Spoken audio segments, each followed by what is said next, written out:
Good morning, good evening, good afternoon. Welcome. This is one of those ones where I had to go live. There was no other option. Um, so why did I go live randomly in the middle of the day? Um, well, the Mexican Congress this morning had a hearing. Um, and they displayed some ancient aliens that had been found. Some aliens that are about 1,000 years old.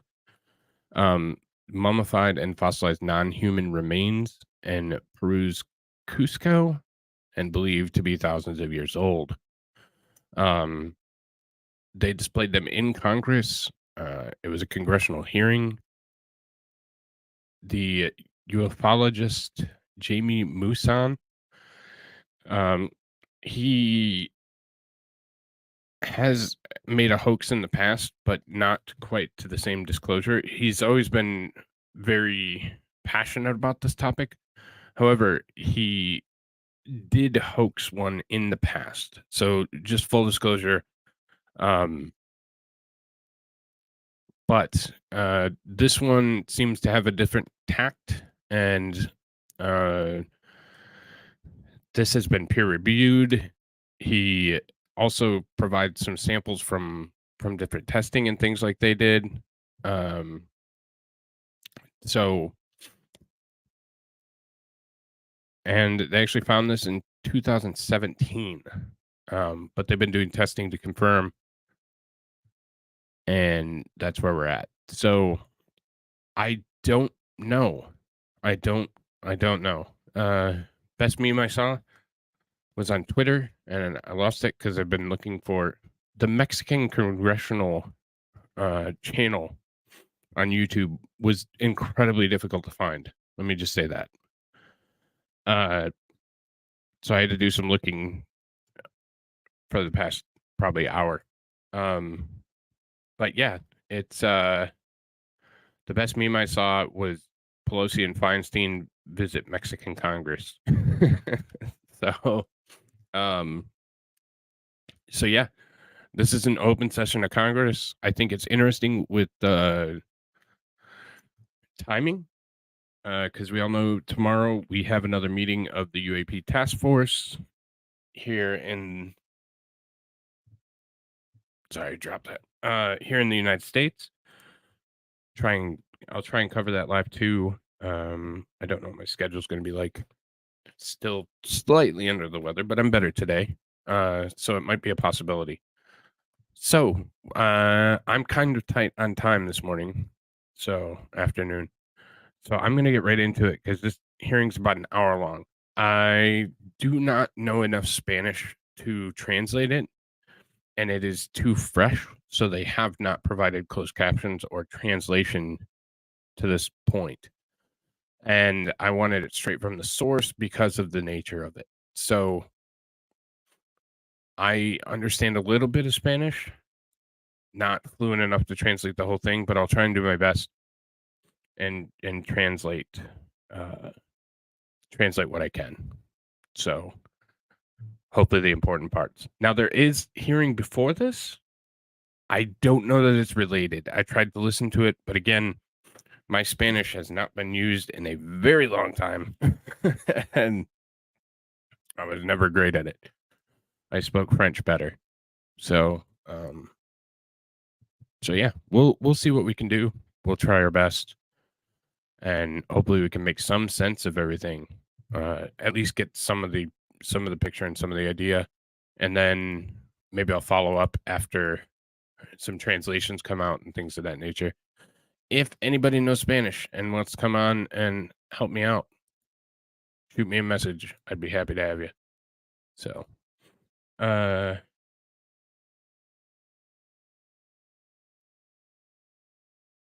yeah, I saw one of them that was I didn't want to use somebody else's stuff though, and I wanted it really to come straight from the government of Mexico, but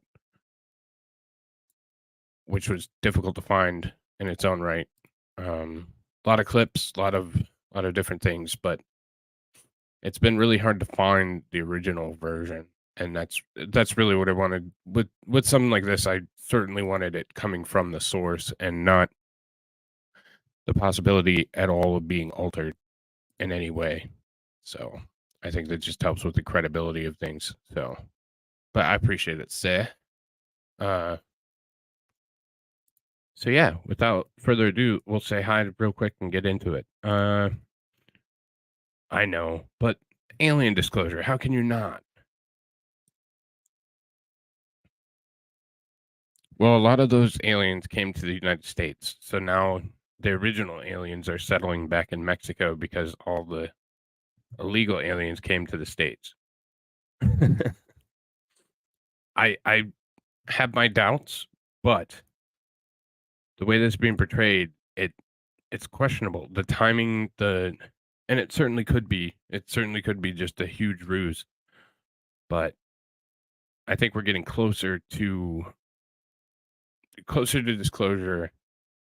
Whether the disclosure is like last night's program where it's fallen angels or it's, you know, uh who knows? We don't know, and I think that's part of the fun and the enjoyment of this topic. So, and we have Digger over on Rumble as well. Digger pulling double duty. And of course, we have the lovely Kaiser Pineapple. What's up, buddy?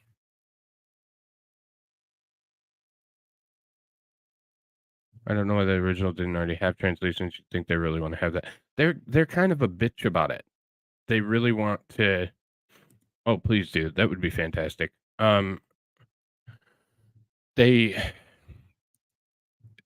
reluctant to use English because they feel like it's a concession. They've done it before. Yeah, we had a hella interesting discussion last night. It was pretty good. So I enjoyed it. I had Dance Biker dance with me. So, all right, let's get started. Y todos estos fenómenos han sido estudiados por los antropólogos. También se vio el caso de la persona que había llegado al hospital. Esta persona había perdido la conciencia después de los disparos, de 5 disparos que había recibido. Para concluir, la mayoría de los casos que se ven están registrados en los archivos nacionales de Brasil y estos contienen miles de páginas de documentos que tienen que ver con este fenómeno. Sin embargo, sabemos que los documentos que tienen más fuerza, lo que tiene videos, por ejemplo, nunca han sido divulgados, y los documentos que no pertenecen a la Fuerza Aérea y que están cuidados por algunas leyes. Hay algunos otros que no se mandan a los archivos nacionales por la falta de legislación, que es la que no permite la existencia de un repositorio centralizado al respecto. Ahorita este fenómeno está sucediendo hoy y yo acabo de estar acaba de ver un caso en Brasil de personas que estuvieron viendo la luz. Hubo mutilaciones de animales. Esta es una de las cosas que estamos viendo. Vemos todo el enfoque de la seguridad. No tenemos explicación, no tenemos cómo tranquilizar a la gente. Es necesario complementar todo esto y libre de estigmas sociales y religiosos. Por eso le hago la misma recomendación a los amigos mexicanos. Lo que se hizo en el Senado de Brasil, es necesario tener una autoridad de investigación que esté compuesta de personas del ejército y civiles, donde se centralice la compilación y el análisis de los datos de este fenómeno y que sea información transparente para la población. También recomiendo que se haga una reunión con representantes de México, Brasil y otros países para hablar del tema y que tenga el potencial, porque todo esto tiene el potencial de transformar nuestra humanidad. Muchas gracias, y me gustaría decirles que de los documentos emitidos por el gobierno brasileño, todos estos están disponibles. Possibilities, something about total possibilities.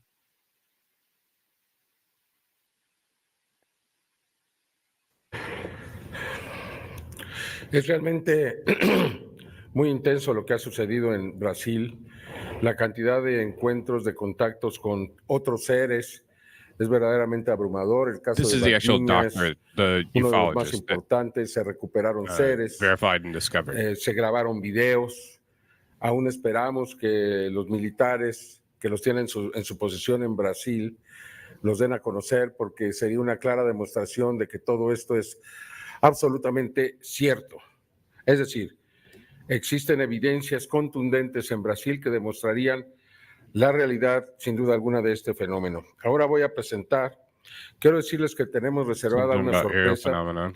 para que sean un poco pacientes, porque ya vamos a llegar ahí. Pero antes vamos a escuchar a Michael Valiant, quien es un ex asesor. Él fue asesor del JPAN. El JPAN es una organización quizá una de las más prestigiosas en todo el mundo, porque está compuesta solamente de científicos, de militares, de gente muy cercana al gobierno, e investigan este fenómeno como expertos. Y sin duda, pues tenerlo aquí, pues es también un verdadero regalo. Michael Valiant, please.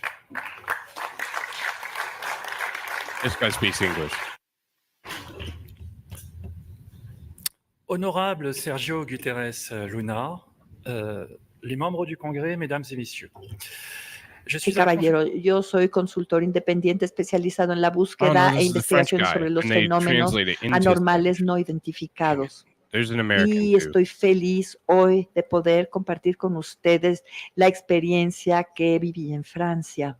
Durante mis 16 actividades más recientes tuve la oportunidad de trabajar para el GEPAN. El GEPAN es una unidad del Centro Nacional de Estudios Espaciales francés, especializados en la investigación sobre los fenómenos aeroespaciales no identificados. Desde 2007, dentro de este organismo contribuí en diferentes tareas, lanzamiento del primer sitio gubernamental abocado a este fenómeno. Un software único en el mundo que integra una metodología para ayudar a los investigadores para poder determinar la naturaleza de las observaciones que se han reportado. En el GEPAN también colaboré con investigadores en diferentes estudios para mejor comprender la naturaleza y el origen de estos fenómenos.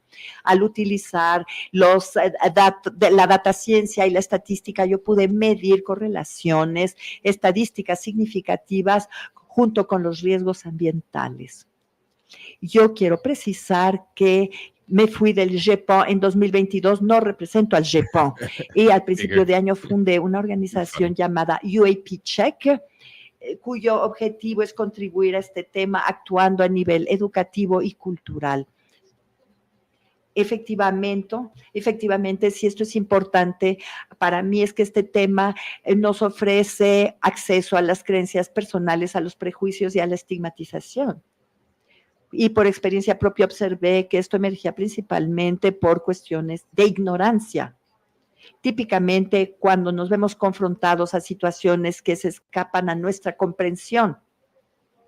Para reducir el peso de estos prejuicios, me parece que es esencial implementar estos procesos y exponerlos de manera muy pragmática.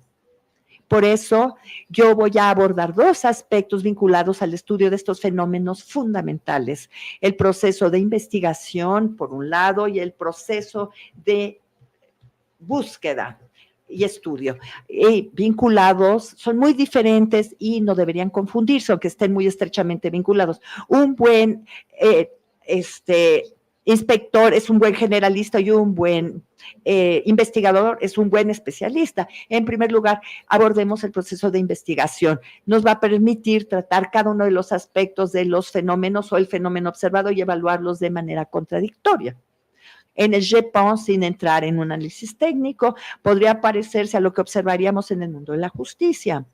El investigador tiene que actuar como juez que busca un veredicto equilibrado, es decir, funcionar con cargos y descargos.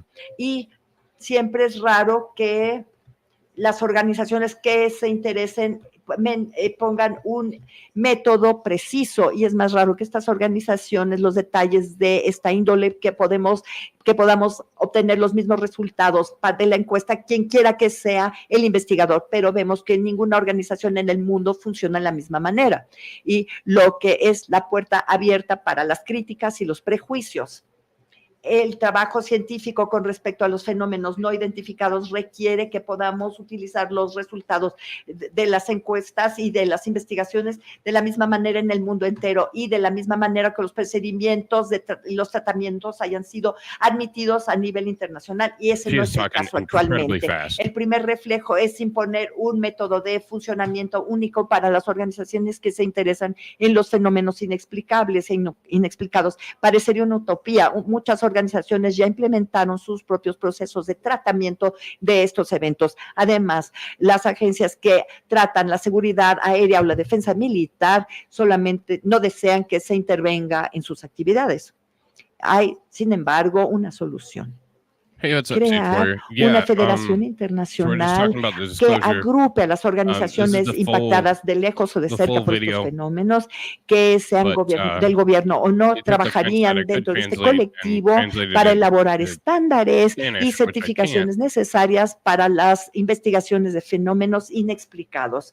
Y es muy posible inspirarse sobre el funcionamiento de organismos de certificación como el ISO. ¿Qué pasa con el proceso de investigación científico y por qué es tan difícil llevar a cabo investigaciones sobre los fenómenos inexplicados? Por ejemplo, supongamos que tienen una base de datos de fenómenos inexplicados, como el GEPON estudia, analiza, pero no hace investigación. Sin embargo, dispone de esta base y alguien debería utilizarla. ¿Pero quién? Científicos, sí, muy bien, pero ¿cuáles científicos? Y esto podrían ser físicos, tal vez, pero no nada más ellos, porque no podrían reconocer un fenómeno como una inducción de falsos recuerdos o episodios alucinatorios. Entonces, podrían ser psicólogos, ¿no? Tal vez, pero no nada más, porque por otro lado, no podrían reconocer fenómenos físicos como los plasmas, como los de plasma, y al contrario, podrían tomar estos plasmas como alucinación. Entonces, ya comprendieron, estas interpretaciones van a tener el mismo problema con cada disciplina científica. El hecho es que no existe una disciplina científica actualmente única que pueda tratar la inmensa diversidad de estos fenómenos. Y es por esta razón que ningún científico justamente va a poder apoderarse de la base del GEPON. Y me parece indispensable hoy en día crear una nueva ciencia, una ciencia que se llamaría la ciencia de lo desconocido, que se tenga que ver con todo fenómeno, que no solamente tenga un solo ámbito de investigación porque es demasiado extraño o que tenga varias explicaciones científicas, estudiar los fenómenos desconocidos, pero hay que crear un proceso nuevo e interdisciplinario que atraiga a investigadores de ámbitos diferentes para que se reúnan alrededor de una misma mesa, para que trabajen conjuntamente dentro de una misma unidad científica.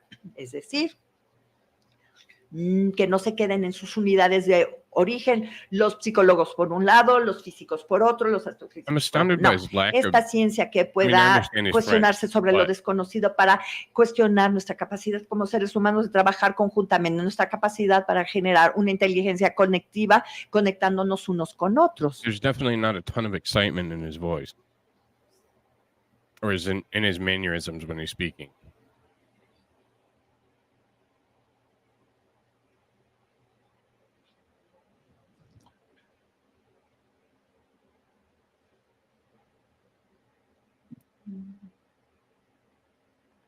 Es un proceso similar al que volvemos a ver en el mundo de la innovación.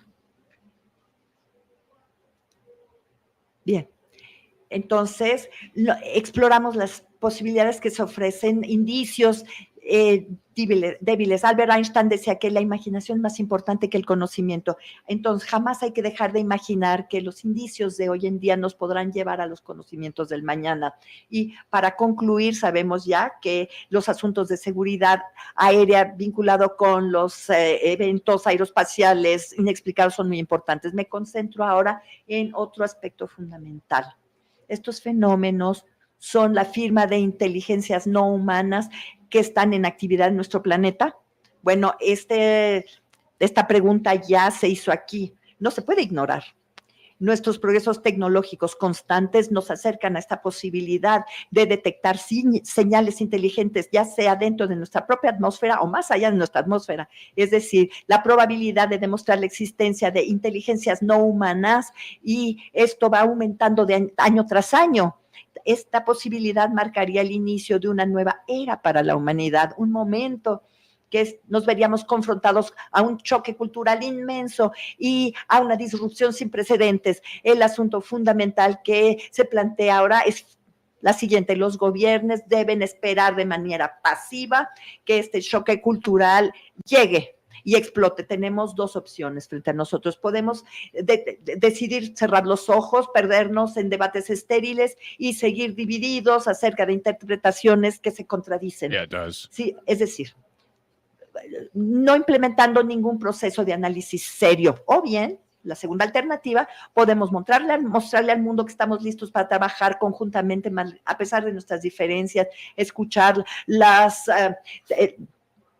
a los testigos, ayudar a los científicos y a fomentar el diálogo intercultural. México, rico por sus culturas, sus civilizaciones, México es muy apto para desempeñar una función de mediador y de conector. Al ejecutar y comprender los intereses que se presentan actualmente, nos podemos anticipar al futuro, un futuro donde la humanidad se conectará con otras civilizaciones, pero pragmáticamente, esperando ese momento, hay que conocer a los hombres en este trabajo de investigación y comprensión en un espíritu de apertura, humildad y colaboración.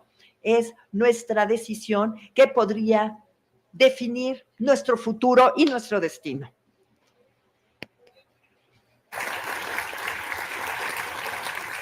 Thank you, Shani, for the live translations too. You said you found it in a document? Bueno, ahora vamos a ir a un punto más extraordinario. David Grush, el oficial de inteligencia que declaró ante los congresistas de los Estados Unidos que su país estaba en posesión de restos biológicos de entidades y que él sabía dónde estaban, que se lo dijo a los congresistas. Oh, shit.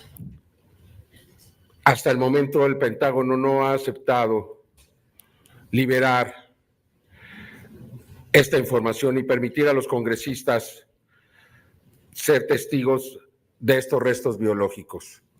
Aquí hoy vamos a presentar dos seres que fueron recuperados en Perú en una mina de diatomea.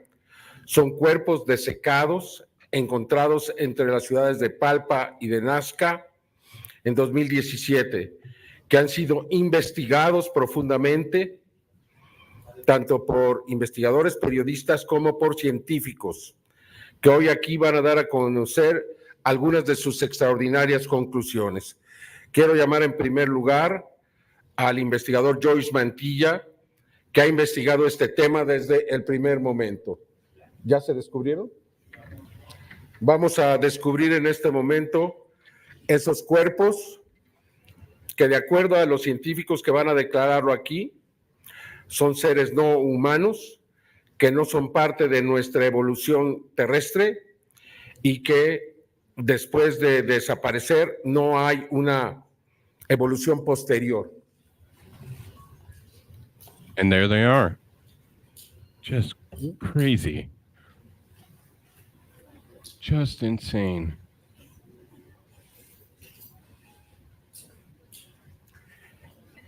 De acuerdo a la Universidad Nacional Autónoma de México, quien realizó los análisis de carbono 14, estos seres tienen alrededor de 1000 años de antigüedad. Es decir, no se trata de seres que fueron recuperados en naves, que son estrellamientos, sino son seres que estaban sepultados en minas de diatomea, tierra de diatomea. La diatomea es una alga fosilizada con 17 millones de antigüedad, es fitoplancton que abundaba en aquel tiempo y al desaparecer se fosilizó.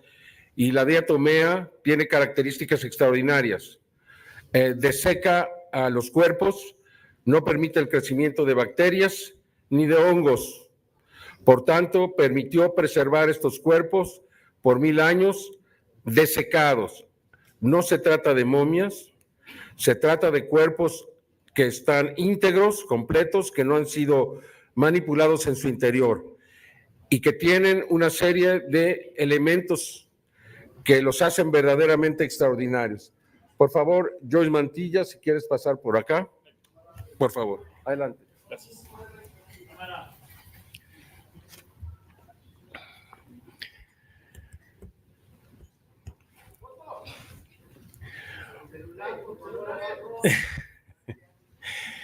La sorpresa está por allá, el otro extremo de la sala. Sin embargo, quiero aprovechar para agradecer a esta mesa ilustre de invitados, al diputado Sergio, que nos ha traído hasta aquí. Y obviamente entiendo la posición de mis colegas, que en este momento están obviamente atraídos por la sorpresa que les hemos traído. Yo normalmente estoy en la posición de ellos. Ahora, por las circunstancias, estoy aquí. Muy buenas noches a todos ustedes, muy buenas tardes, depende del público también que nos está siguiendo a través de las redes sociales y la transmisión del Congreso. Es mucha la información y el tiempo es corto, así que si me permiten vamos al grano con su permiso. Hemos escuchado aquí los valiosos reportes y los testimonios sobre la existencia de tecnologías no humanas en los cielos. Ya no se discute si son reales o no. A mí me toca demostrarles con ciencia y evidencias que las inteligencias no humanas no solo son algo contemporáneo. La número 2, por favor. Están aquí desde hace cientos de años y al menos 20, gracias, y al menos 20 de sus cadáveres fueron desenterrados de manera informal.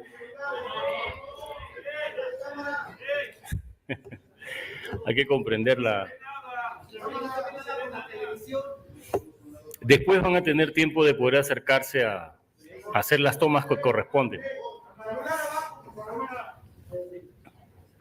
Hay que comprender un poquito así somos los de incisivos y de pesados a veces los que hacemos imágenes, los que hacemos periodismo. Es nuestro trabajo. El público necesita saber, pero después van a tener oportunidad de poder ver las imágenes con calma, van a poder ir al lugar, no tienen que bajarse ahorita de ahí.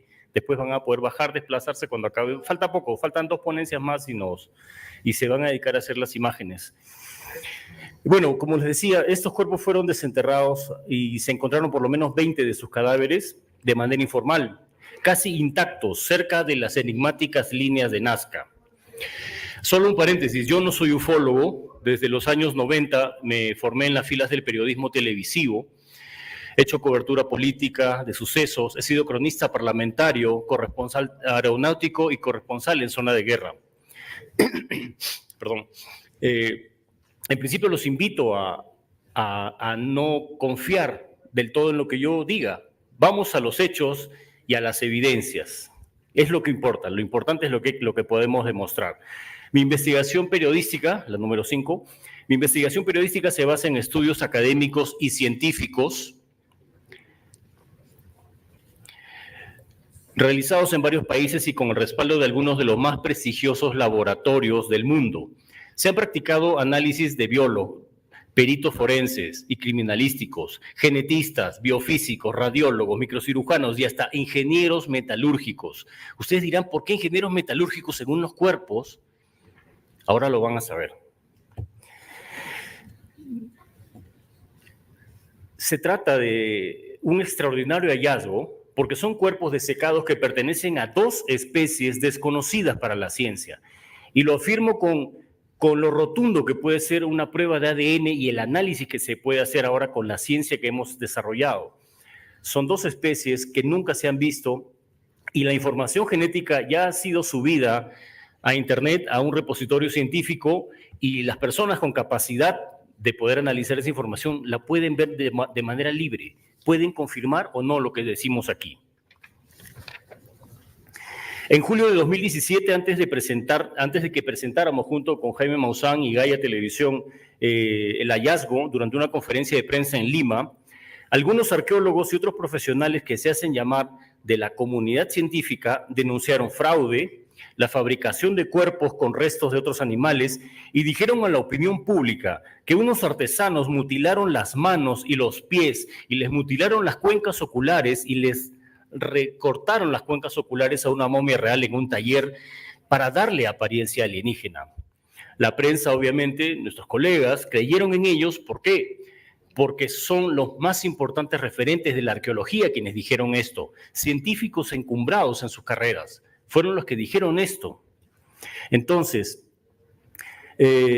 pero ¿saben cuántos análisis, cuántas tomas de muestras, cuántos estudios hicieron estos científicos y esta comunidad científica a estos cuerpos antes de hacer su diagnóstico?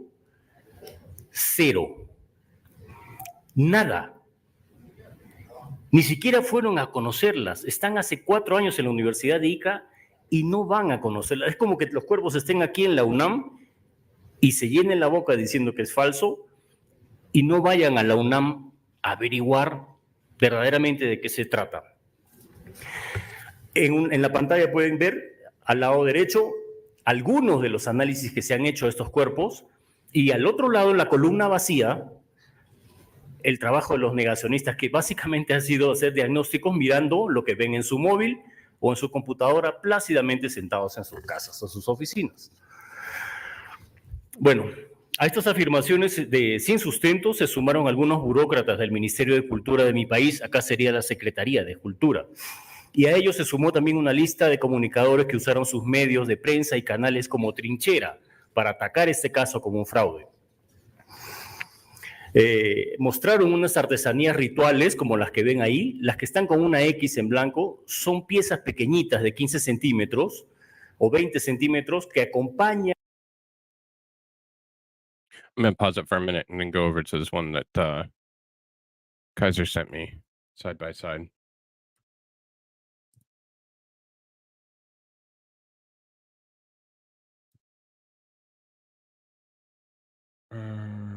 Window, Discord. Looks pretty damn close. Very similar with the eyes, the mouths, the head. This one's got a little thinner of a neck. Yes, sir, they did.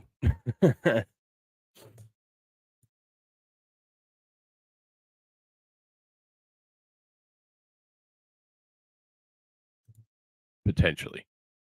But I will never tell. Well, good to have you, buddy.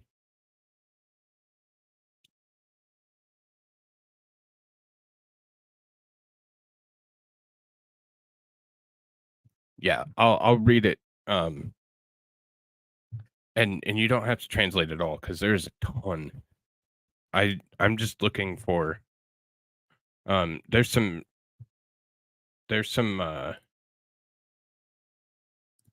stuff coming up that has some graphics and stuff like that. So I felt like that would be a little bit more conducive to helping us understand what was going on. So where you stop, show the names of ritual crafts such as the ones that come and the ones what they blank.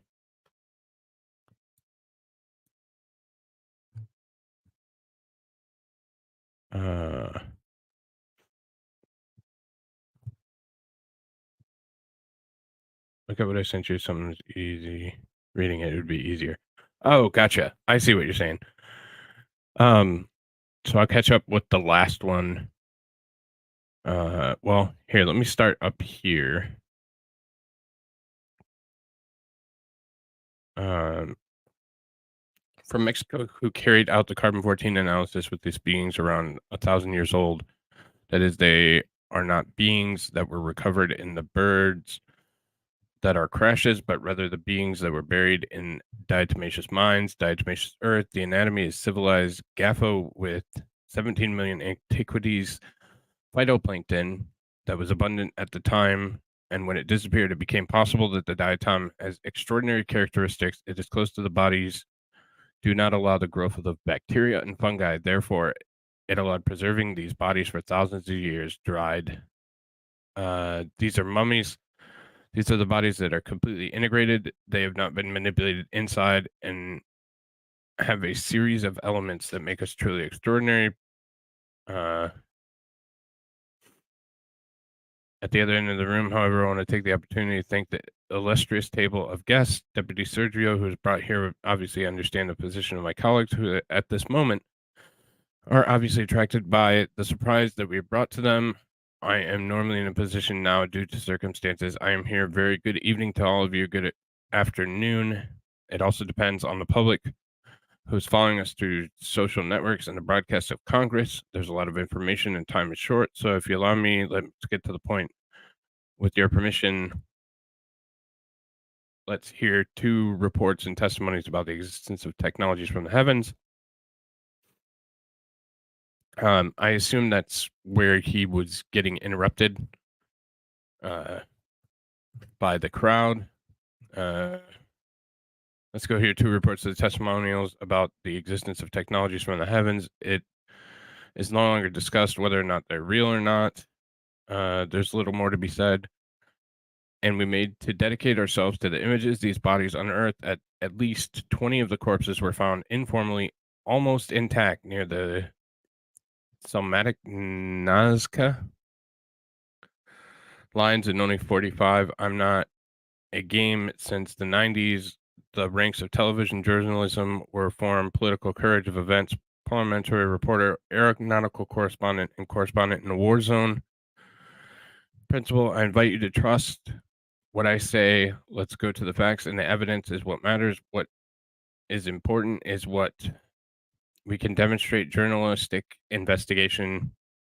Number 5, journalistic investigation is based on academic and scientific studies carried out in several countries and its support from most of the prestigious laboratories in the world. Analysis have been carried out by biologists, forensic experts, and criminalists, amnesty biophysicists, radiologists, microsurgery, metallurgic engineers, DNA, and genetic information. We sit together with Jaime Maussan, television guide, the discovery during a press conference in Lima. Some archaeologists and other professionals who call themselves from the scientific community denounce a fraud, the manufacture of the body with remains of other animals, and told the public that some artisans, they mutilated the hands and feet and mutilated the eye sockets, cut out the eye sockets of a real mummy in a workshop to give it an alien appearance. The press obviously believe them because they are the most important references in archaeology. What they told you, these scientists high in their careers were the ones who said this. But you know how many analyzers, how many samples are taken, how many studies did the scientists in the scientific community do on these bodies before making the diagnosis? But nothing. They didn't even go to know what they are 4 years ago in the University of Inca, and they are not going to know how the bodies are here at UNAM until they fill their mouths by saying that it's false. Do not go to UNAM to find out. But it was mined. What is about on the screen, you can see the right side of some analysis that these bodies have done. On the other side, in the column empties work, Laura, who basically makes the diagnosis by looking at what they see on their cell phone or computer, peacefully sitting at home. Well, you paused here. So we'll keep going. 25, 30 centimeters. So this is analysis of the bodies where we're at. So. El entierro, pero son piezas rituales. Nosotros les hemos encontrado un fin ritual, como un tributo que los ancestros que enterraron estos cuerpos querían remedar, querían replicar, querían mostrar lo que ellos veían. La imagen de la derecha es uno de esos cuerpos que tienen ahí. O sea, similar, porque son varios. Acá hay 2 ejemplares. Entonces, quisieron confundir a la opinión pública y miren la diferencia. La de arriba es una de las, se llama popularmente como momias de 60 Nazca, pero bien dice centimeters. Jaime, son That's not cuerpos very big. desecados. Y la de abajo es una pieza ritual, incluso es de menor tamaño. Miren sus rostros, miren sus You pies, notice the miren las 3 fingers. características. Han querido That imitarlos, would be tienen difficult un valor to importantísimo a nivel cultural, pero no put son together los and cuerpos make it look desecados like que se that. están 3 investigando fingers, en 3 varias, toes. con personal y catedráticos de varias universidades. Son manualidades, sí, pero tienen una importancia que va a ser estudiada posteriormente. También señalaron estos miembros de la comunidad científica también señalaron que el hallazgo vino de una excavación ilegal, que no hubo arqueólogos presentes. Y es cierto, no hubo arqueólogos presentes. Sin embargo, así han sido la mayoría de los hallazgos más importantes de la arqueología de nuestro país y en muchos países en un primer momento fueron excavaciones ilegales o fueron casuales y luego entraron los arqueólogos profesionales a hacer su trabajo. Este caso no es la excepción. Sin embargo, su origen informal no hace que los cuerpos sean falsos o producto de un fraude. Si hoy tenemos la oportunidad de presentar este caso, es gracias a que en el 2017 el Instituto Incari de Cusco fue el primero en anunciar el extraño hallazgo. Luego se unió la productora Tercer Milenio de México y Gaia.com de los Estados Unidos, quienes llegaron hasta mi país con especialistas en diversas materias para hacer los primeros análisis y peritajes que confirmaron la antigüedad y la autenticidad de los cuerpos. Desde el año 2019, la Universidad Nacional de Ica del Perú recibió algunos de estos cadáveres para su custodia y hacer un estudio que ponga fin a la polémica. Se formó un equipo de investigación y miren lo que pasa. Los catedráticos que están en esta investigación están siendo hostilizados por el Ministerio de Cultura con procesos legales que buscan acusarlos de cualquier cosa para impedir de alguna forma la investigación, que esto no salga, que esto no se sepa. Digitados, obviamente, por So, if this is the actual, that would be hard to manipulate. That would be hard to make bone structures like that, if it wasn't true. I think it would be incredibly difficult. So.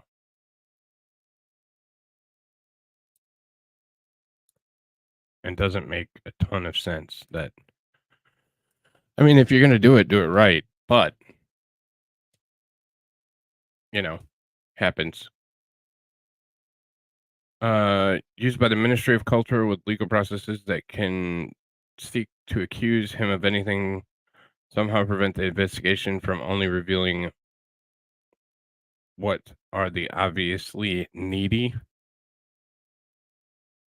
So we'll kind of do it that way. I'll stop so Shane can actually hear it. Funcionarios de nivel medio del Ministerio de Cultura. Es una entidad, la verdad, lamentable, muy cuestionable, que en solo 6 años, piensen en esto, en solo 6 años, el Ministerio de Cultura ya va teniendo 18 ministros de Cultura. Uno tras otro van cayendo por temas políticos y muchos involucrados en temas de corrupción y de incapacidad para gestionar. Pese a todo, se captó el interés de algunos catedráticos de otras 2 universidades de mi país y accedieron y sus catedráticos fueron hasta Ica, que es lo que hace cualquier investigador, y fueron hasta allá para hacer su propio trabajo y estudio experimental. Los investigadores analizaron un cadáver de estos que han visto acá, de 60 centímetros, que provisionalmente los rotulamos como un reptil humanoide por sus características. Tomaron células de la cabeza, tronco, extremidades y el análisis de laboratorio les mostró que se trataba de un cuerpo íntegro, todas las células.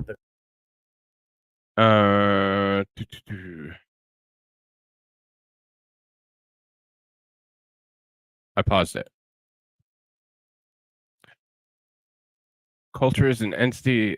The unfortunate truth is very questionable that just in 6 years, I thought about that. It's only 6 years. Ministry of Culture has already had 18 Minister of Culture, one after another. They are falling due to political issues and many involved in the issues of corruption and inability to manage, despite everything, the interest of some professors from 2 other universities in the country, and they agreed to the professors. They went to ICA. this is what any researcher does, and they went down there to do their own work in permanent study. The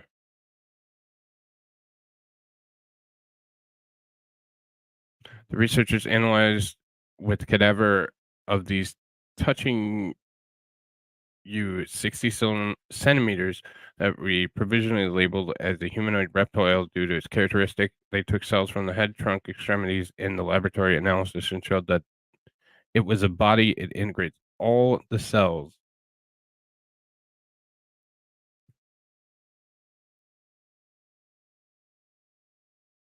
So that's what they got so far. To answer your question, Sage, I find it incredibly suspect that we're getting all of these disclosures from all over the world all at once as well.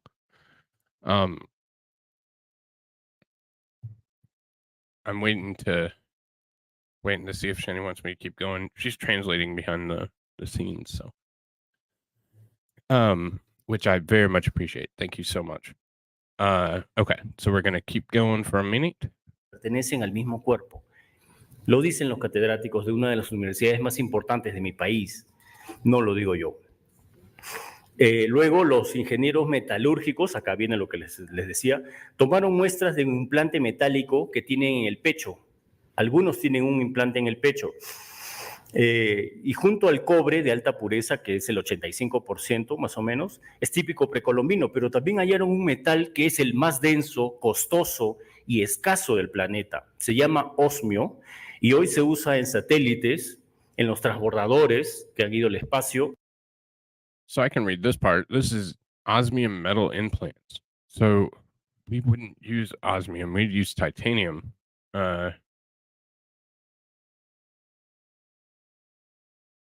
So I don't know that they would have used osmium back then. I don't know that they would have had the technology to refine pure metal samples either. If we're imagining them as what they previously were, which is underdeveloped or whatever. So professors from one of the most important universities in my country, I'm not saying it, then metallurgical engineers, here comes what I was telling you. They took samples of the metal implant in the chest. Some implant in the chest, and along with high purity copper, what it is 85% more or less typical pre-Columbian, but also yesterday a metal, what is the densest, expensive, and scarce. The planet is called osmium today, and it's used in satellites and in swallows. Raiders had space roads for asthma, so they are not detected. So we're confirming basically what I just said, that osmium would not be a choice because of its rarity and cost. I don't know the metallurgical properties right offhand. I have some osmium somewhere, but I don't even know what it'd be. I don't believe it's radioactive, so it wouldn't be in my radioactive stash, but it'd be somewhere. Maybe. So that's interesting. I'm going to Y en continue. telecomunicaciones. Pero estos seres se adelantaron casi un milenio a los humanos y lo usaron sobre su piel. Uno de los ingenieros metalúrgicos especuló que lo único que podría servir es, él se imagina que podría haber sido para localización. Pero estamos hablando de seres que han caminado hace 1100 So it's años, like they're por lo menos. machines, Entonces, I think. es bien extraño. También podría tener fines biomédicos. En fin, por último, los catedráticos también perforaron con mucha delicadeza uno de los vientres que estaba en gestación, por muy extraño que les suene. Y tomaron muestras de estas formas ovoides que ven ahí en las imágenes, y la espectrometría les confirmó que se trataba de material orgánico, propio de un huevo. La comunidad científica spectrometry dijo shows que it's eran piedras, organic? que eran bolas de metal que le habían metido a un muñeco para hacerlo parecer algo exótico. Los científicos de la universidad le dijeron claramente Copper, que no fue silver, así. osmium, La tomografía I think. I'm not entirely sure, but so I'll get back to add that to the new COOF concerns, and I've heard people talk about the alert test on October 4th too. All of this to raise levels of fear. Just my thoughts. Absolutely, I could see that. I'm going to welcome to the stage the one, the only, the monetized Kaiser Pineapple. What's up, brother? Hey, y'all. Yeah, So I just sent you the link in case you wanted to pop on for a minute. So yeah, can you hear me? yeah, I can hear you. Yep. Okay, yeah. Audio settings are all kind of jacked up. I'm on my phone, so yeah.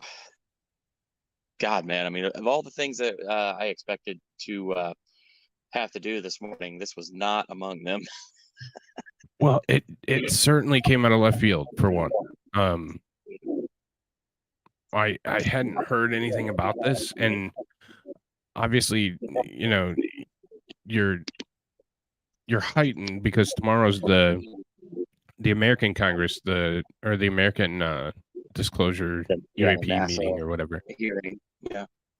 Yeah, so like you're heightened already, and I didn't hear any of this from anyone. So it came out of No. left field, literally. So And yeah, while I was scrumming through the like the whole thing, I noticed that Ryan Graves, who was one of the witnesses at the U.S. UAP hearing, like the one where we had Grush and Fravor speak at, he was at this panel. He spoke. oh really? Okay. He's in the is like in this video. I forget exactly where I found him at, but yeah, I was like, wait, are you kidding me? Ryan Graves is speaking? So yeah, one of the most credible people in this whole situation with regard to this whole thing just spoke at this whole thing too. I'm like, I can't even form words right now. Right. Well, so like I opened with, he has been known to the lead scientist, the Maussan gentleman. He has been known to hoax before, so Right. you got to take that into account, how much that plays into it, But this one seems a lot more legitimate, just off my snap judgment. Yeah, it's one of those where I look at it and I mean my instant gut reaction was skepticism, but then as I'm kind of been looking more at this, I'm like, wait a minute, there's actually something behind this, and I'm trying to figure out what. Like, just like Right. I don't want to like, trust me, I don't want to drink the Kool-Aid, but I'm like, there's enough questions that it's got me up in knots. Yeah. All right, I'm gonna read the translation just for a minute here. Heroes humans advanced almost a millennium, and one of the metallurgical engineers used it on their skin. So the only thing that could have been used for that he imagines it could have been for the location, but we are talking about beings that they have walked 10, 50 months ago is also very strange. That maybe that was years, but I could have, if doctors in Sim finally, the professors also very delicately pierced one of the bellies that was in gestation. Strange that it usually took samples of these ovoid shapes that come in the images, and spectrometry confirmed that it was organic material, like typical of an egg. The scientific community of the university, and that's as far as we got. So yeah, definitely some, and I'm gonna keep going with the vidya. So, but yeah, odd. I just switched over to my headphones. Can you still hear me? Yep, I can hear you loud and clear. So. Okay, perfect. Digital, si me acompañan las imágenes, le pones play al centro y Ese es lo grandioso que tenemos en la tecnología. Le podemos quitar capas y capas a una de estas formaciones ovoides y esto nos va a permitir ver lo que hay en el interior. Esto no es una piedra, señores y señores. Vamos quitando las capas y va quedando lo que todo nos indica que se trata de un embrión de pocas semanas de gestación. Esta es una recreación que se hizo con tomografías directas hechas por el Instituto Incari y las imágenes se lograron con el trabajo también de la Universidad de San Petersburgo de Rusia. No estamos hablando de un grupo de huaqueros que ha hecho algo así, o un grupo de excavadores de tumbas. Esto es lo que, y la siguiente imagen, porque miren, para que vean que esto no es una casualidad, 2 años después en el Perú, en mi país, la Universidad de Ica replicó el análisis tomográfico en otro cuerpo que también estaba en gestación. Y junto a un experto lograron hallar estas imágenes. Si le pones play también al centro, por favor. Lo que ven a la derecha es, digamos, la imagen de costado y lo que van viendo a la izquierda es la de costado y a la derecha la parte de arriba hacia abajo, mientras va corriendo el tomógrafo. Ahí pueden ver en la parte superior lo que sería su cabecita, en la parte media unos bracitos que se extienden hacia adelante y toda la parte inferior es el resto del cuerpo que está en formación.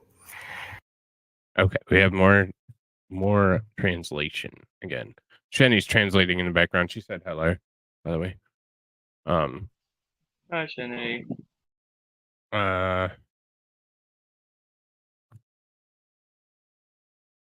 Okay. So yes, Pond's images accompany me, explain the center and the great thing we have in technology. We can remove layers and be able to remove one of these ovoid formations, and that will allow us to see what's inside. This is not a stone, ladies and gentlemen. We're removing the capacity, leaving what we all tell us that is an embryo of a few weeks of gestation. It is a recreation that was made with direct tomography made by the Institute in Cali, and the images were achieved with the work of the University of St. Petersburg of Russia. We are not talking about a group of cowboys that's done something like that and a group of puma climbers.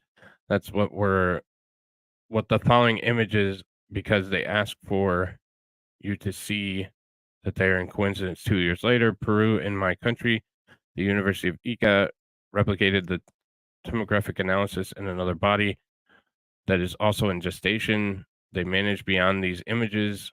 Play also in the center. Please come. On the right is, let's say, the image from the side, and what you see on the left, and on the right, the part of the top and the bottom, while the tomographer is running. There you can see the upper part, what would be his little head, the middle part, a little hug that extends forward, and the entire lower part of the rest of the body that is in formation, although. So, so that's a baby. That's a baby alien. Alien baby. So, wow, that's slightly terrifying.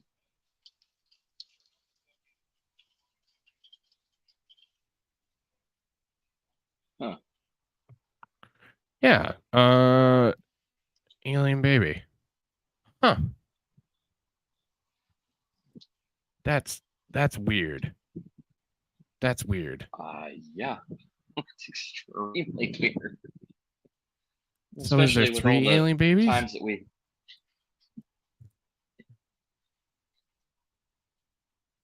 I mean, one of them's got to be pregnant or something, I'm guessing. Well, yeah, but are they I have so many questions and none of them are going to get answered, so I'm not going to get bogged down in the weeds. So. Right. All right, we'll keep going. Oh, And I mean, I was gonna. Oh, you're good. Go ahead.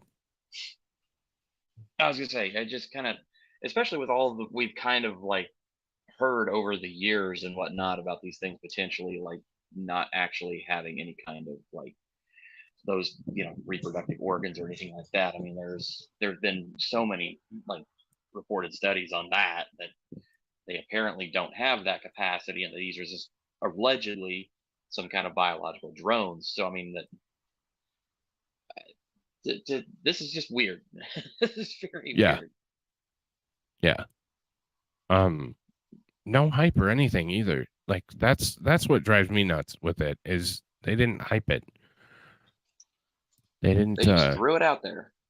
yeah, just kind of just a normal hearing, like it was normal congressional business. Like it, the whole thing feels odd, but it feels like it's odd in a more credible direction, if that makes sense.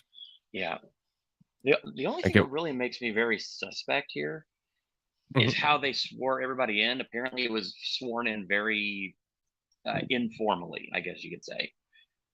Okay. It's kind of like all that information I've been able to find on this, and it's kind of dug deep on it as much as I can today while I'm working.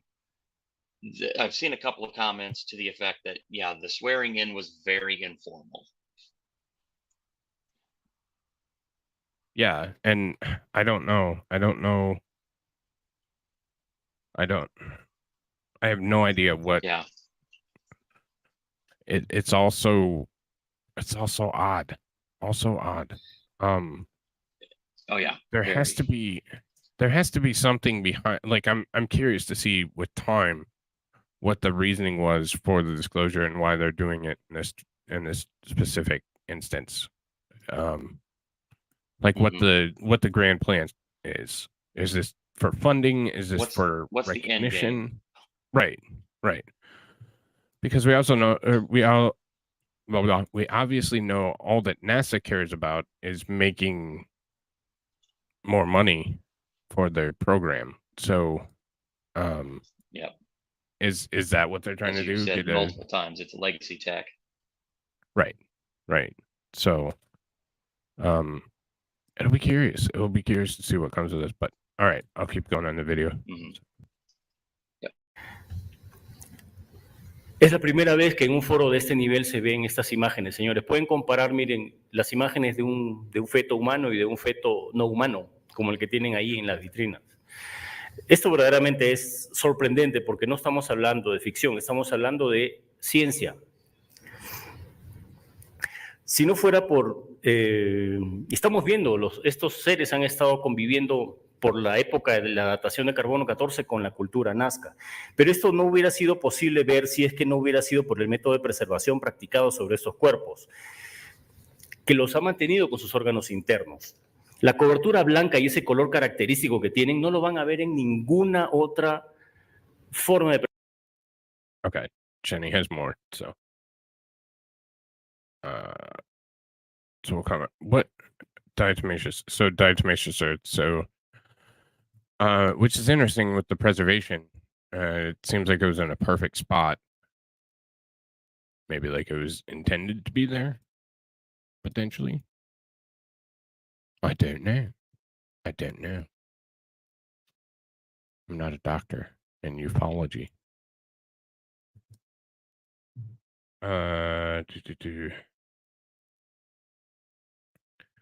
It's the first time that in a forum of this level, these images are seen, so you can look at the image of the human fetus and the non-human fetus. Like you have the one you have in the showcase, it's truly surprising because, I think that means go back to the image. There we go.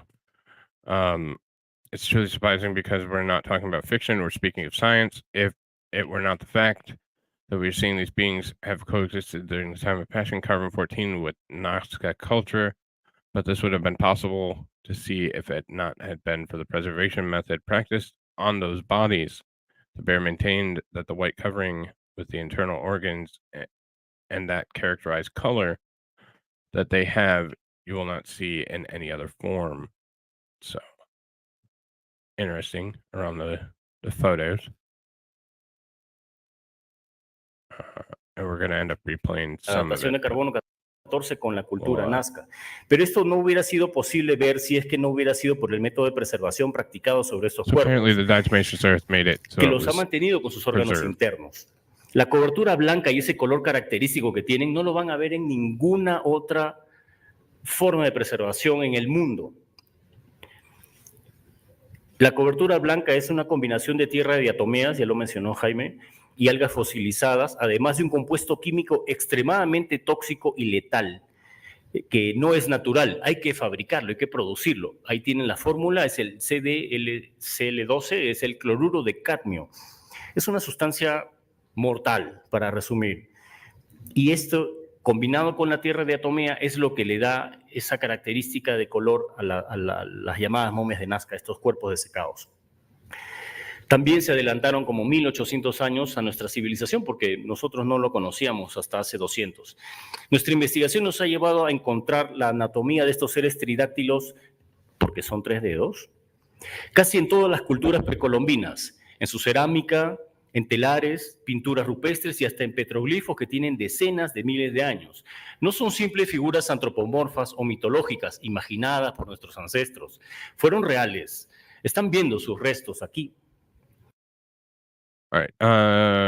Thank you for the preservation method practice on the black and white flint and that characteristic color that has no other form of preservation in the world. Blanca is a combination of diatomaceous earth and fossilized algae, and an extremely toxic chemical compound that is not natural. We did not know until 200 years ago, shuddering to find the anatomy of these loved ones because they are 3 fingers in almost pre-Columbian cultures, and their ceramics on looms, cave paintings, and petroglyphs. That they're tens of thousands of years old, anthropomorphic or mythological figures imagined by our ancestors were real. They are seeing their remains.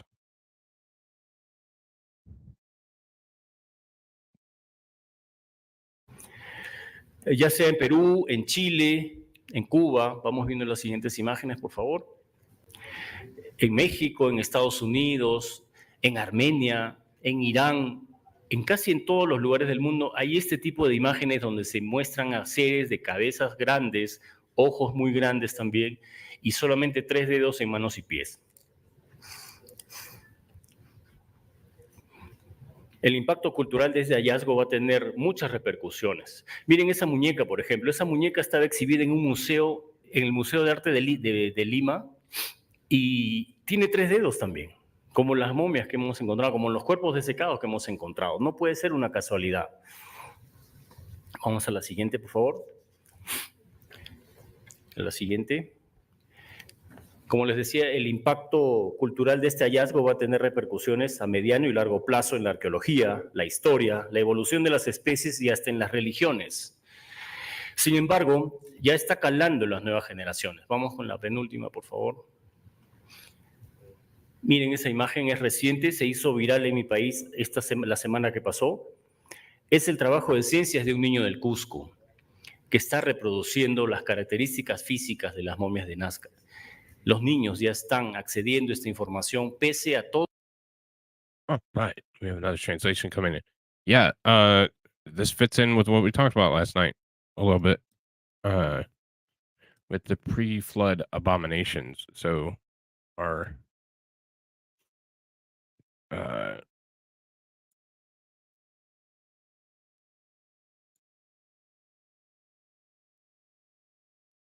hang on, I'm waiting for the next message, which is our punishment for messing with DNA, and we talked about that in the show last night. Go watch it. It was a good one. I mean, after this show. In Cuba, how do you have the following images, please, in Mexico, in the United States, in Armenia, in Iran, and all the places in the world? There are these types of images where the series of large heads are shown, very large eyes as well, and only 3 fingers on the hands and feet. Cultural impact since discovery will have many repercussions on that doll. For example, the doll is exhibited in a museum, the Museum of Art in Lima, and it also has 3 fingers. As we found it, it cannot be a coincidence. Hey, Did you drop out intentionally? Sorry. actually, totally on my there. I hit a button. I was being a dum-dum. Oh, no worries. How do I know the next one, please? The next one, like I told you, the cultural impact of discovery will have repercussions in the medium and long-term archaeological history, the evolution of the species, and even religions. However, the new generation is already catching on. On the last one, please, recent images of, I missed something. Also, he called out Chile in the beginning. So, all right, buddy. Sounds good. So yeah, we'll continue. We got about 20 minutes left of this. So. Todos los intentos de negarla, denostarla y de proscribirla. Yo aprovecho para hacer un llamado con todo respeto a los científicos y catedráticos de verdad en todo el mundo. Duden, los invito, como lo hice yo al principio con este caso. Yo soy un periodista incrédulo como la mayoría de ustedes que están aquí, pero me acerqué también.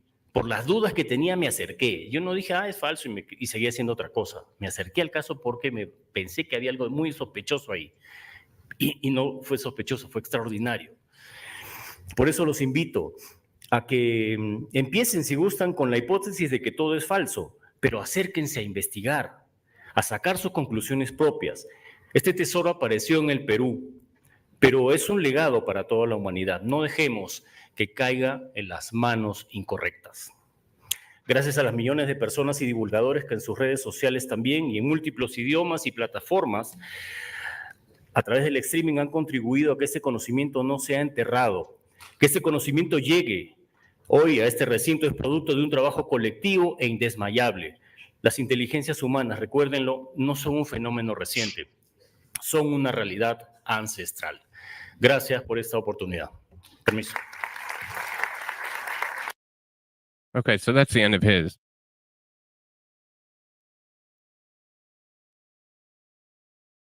Hang on one second.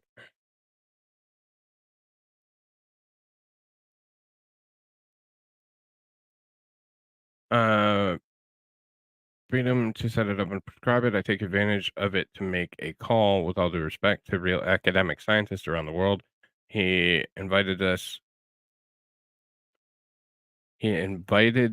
as I did at the beginning of the case. He's a journalist who lasted longer than most of you out there, but also because of the doubt I had approached doing something else. I approached the case because I thought it was very suspicious. That's why I invite you to start with the research hypothesis. Thank you.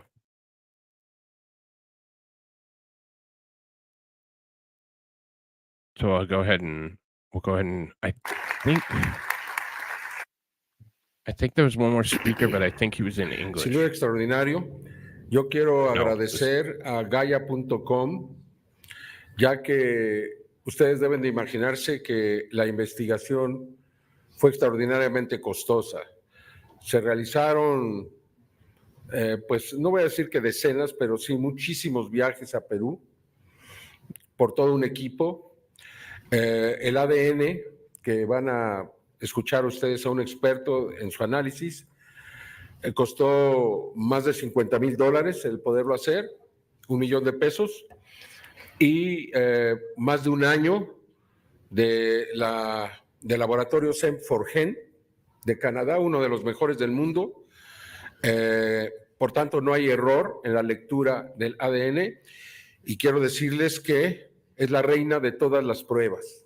O sea, si el ADN nos está demostrando que no son seres humanos y que no hay nada que se parezca en el mundo a esto, así lo debemos de tomar. Son seres no humanos, no les queremos decir extraterrestres, porque no lo sabemos, pero estos seres que evidentemente fueron inteligentes, que vivieron con nuestros ancestros y que cambiarán la historia de la humanidad.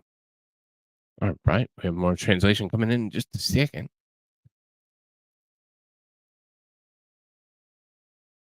I heard something about money, pesos. I don't know what the hell he said, but we'll find out here soon. Since you must imagine the investigation was extraordinarily expensive, go figure. Maybe they're learning from the American playbook. We'll see. Well, yes, I'm going to say that dozens, but yes, many trips to Peru by an entire team. The DNA that you are going to listen to me, you are the experts in it. Analysis costs more than 50 grand. Being able to do it costs millions of pesos and more than a year of laboratories in Forge, Canada, one of the best in the world. Therefore, there's no error in reading the DNA. And I want to tell you that it is the queen of all tests. In other words, yes, the DNA is not proving that they are not human beings. And there is nothing in the world that resembles this. So we must take it that they are human beings. We do not want to call them extraterrestrials because we do not know, but these beings were evidently intelligent who lived with our ancestors, and that will change the history of the, I assume, world. So he's saying that they're not aliens. So that's interesting. Did you hear that, Kaiser? But I think they're did. I reluctant. was, yeah, that's weird. Yeah. I think they're always reluctant to call them aliens or extraterrestrials, but that lends credence mean, to Dance Biker Dance theory that they're abominations from us messing with things we shouldn't have. And that's why the flood came. Yeah. Yeah. Yeah, I mean the whole, I mean, we already know the flood actually was real. I mean, we have enough in the geological record to prove that. And then of course, you know, some of the latest work by Randall Carlson and Graham Hancock and others have really definitively proven that, you know, the flood did happen. So there is, Yeah. I mean, that does, I mean, there is credence to it, but I'm just, I don't know. I mean, the Yeah, Russians refer to these things as non-human. So, I mean, yeah, I think they're hedging their bets. we do not want to call them extraterrestrials because we do not know. Right. So, I mean, is that just them trying to deflect? He didn't say that they weren't. They're just not ready to call them that yet. Right. So, they don't look like anything I've ever seen on World, but do they even look close to any other creature? That small, big-headed kind of thought process?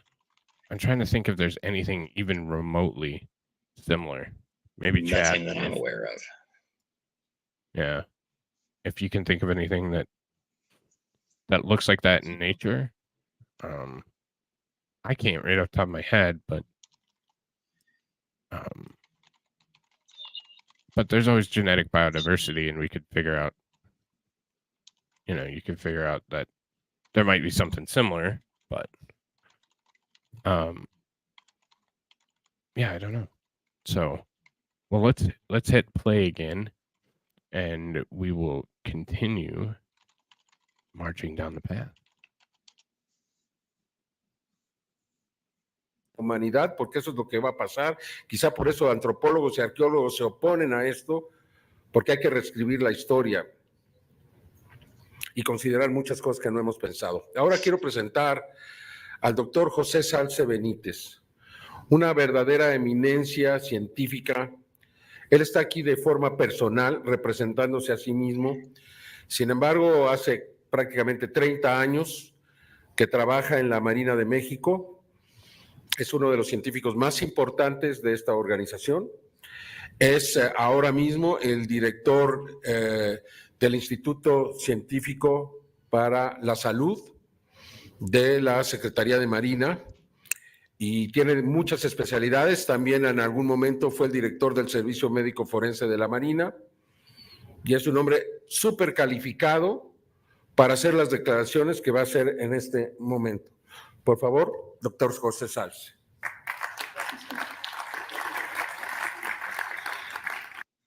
Okay.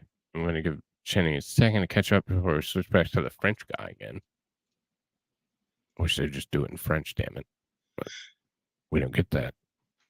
The confusing thing to me about the French guy is that It's not Jacques Vallée. Yeah. Yeah. Maybe, and there's credible people that should probably be included if you want to realistically show the world stage that you're doing things on the up and up. With that being said, maybe they couldn't afford him, or he wasn't interested, or I guarantee you, if they probably gave this guy a call and they had if they had what they claim that they had and it's real, I'm pretty sure he would be one of the first in line. I mean, considering the fact that he worked directly with J. Allen Hynek for years on Blue Book, and he's still working with metamaterials and other kinds of metallurgical analysis and stuff like that of supposed craft. Right. So, I mean, potentially. Mhm. I mean, we don't know what goes on behind the scenes, and Right. maybe he didn't want to even be associated with this guy because there was a previous claim where he was not telling the truth. Could be, I don't know. Because I would imagine you're, especially in a field like this with what's going on right now with disclosures, your credibility has to be top of mind, because Yeah, absolutely. so maybe it was just simply that he wouldn't work with them because he was untrustworthy because of his previous quote hoax. That didn't seem like a hoax from what I read. It seemed like he didn't adequately vet the situation, is how I read it, but everybody said hoax. So but putting on humanity, because what's going to happen, this is why anthropologists and archaeologists oppose this, because we must rewrite history and consider many things that we have not thought about. And I want to present Dr. Jose Santos Benez, a true scientific eminence. He is here personally represent us. Also, however, he's been working with the Mexican Navy for almost 30 years. He's one of the most important scientists of the organization. He is currently the director of Scientific Institute of Health of the Ministry of the Navy and many specialties as well. At some point, he was the director of the Navy's Forensic Medical Service, and he's a super qualified man to take statements he's going to make at this moment, please. So that is where we are at here, from the Mexican government, from the Mexican Navy. So I think with the government on board, it maybe lends a little bit of credibility. I understand that in today's climate, that could also be a deterrent for credibility, but I'm just gonna allow credibility from the government involvement at this point, but maybe not. I don't know. So. Right. So we will continue with the video here, so we can get it finished.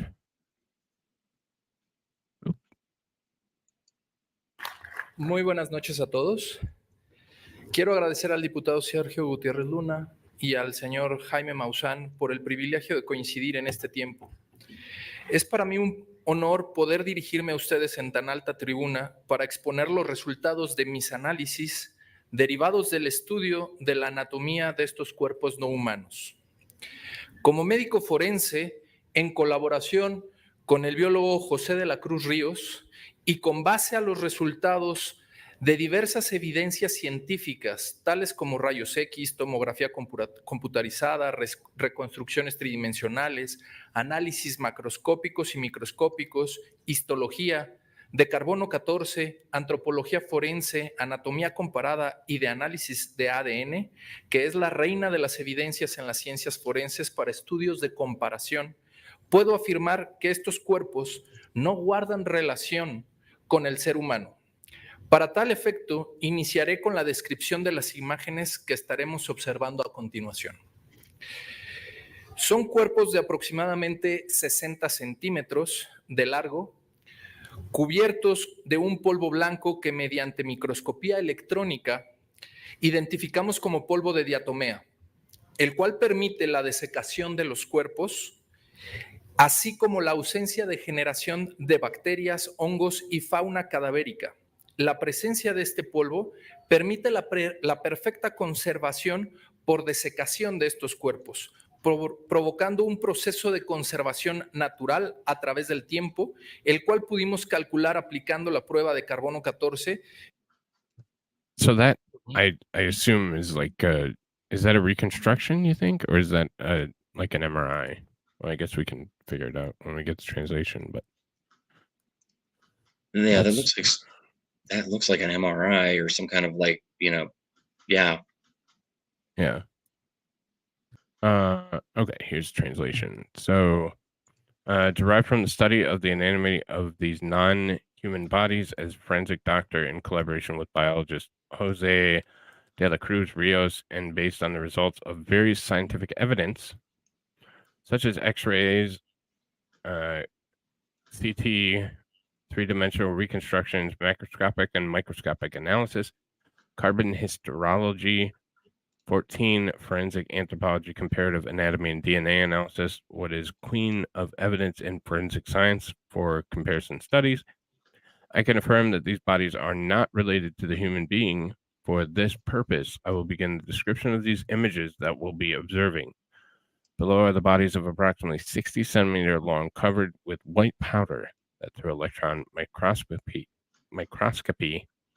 we define as diatom powder, which allows the desiccation of the bodies as well as the absence of generation of bacteria, fungi, Cardiovecchia fauna. The presence of these people allows the perfect conservation by desiccation of these bodies, causing a natural conservation process over time, which we are able to calculate by applying the carbon 14 test. So that's interesting. Yeah, no kidding. So it doesn't resemble a human in DNA profile. And I could be wrong. I'm not an anthropologist, but I think that even the quote missing links of humanity that they found have resembled somewhat close human DNA. That's why they say they're closely related. So right, that's weird.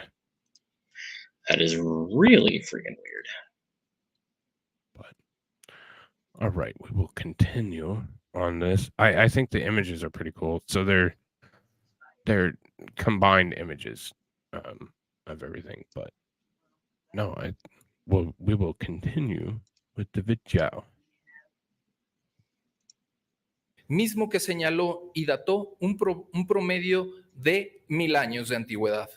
Esto hace del lugar del hallazgo de estos cuerpos un lugar idóneo para su conservación y preservación por quien o quienes los hayan depositado en este sitio en el Perú.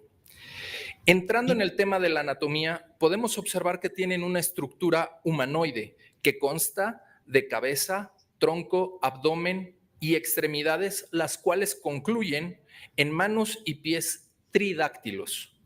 La estructura ósea de todo el esqueleto nos muestra una perfecta armonía y concordancia entre las articulaciones.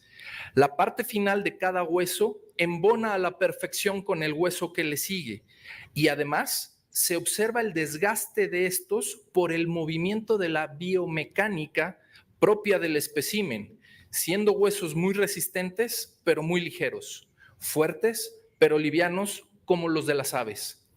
La cabeza es un elemento de particular interés, ya que es grande en sus proporciones comparadas al cuerpo.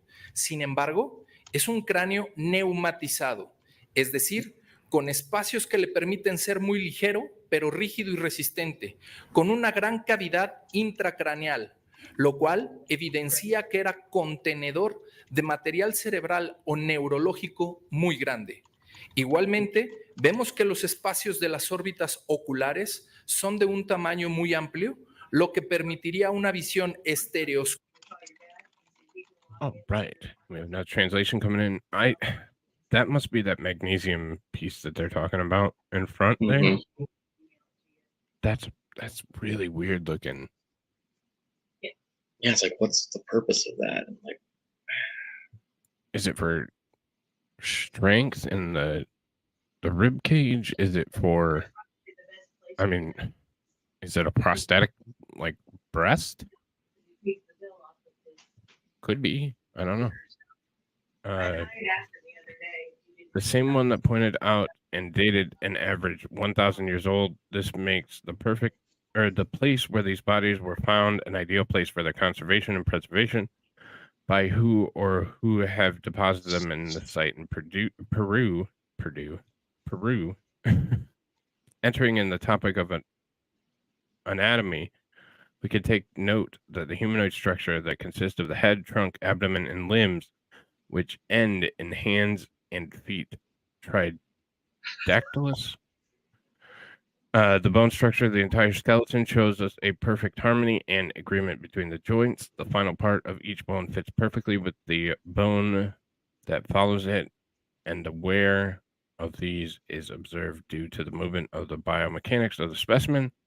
The bones being very resistant but very light, strong but light like those of birds. The head is an element of a particular interest since it is large in size.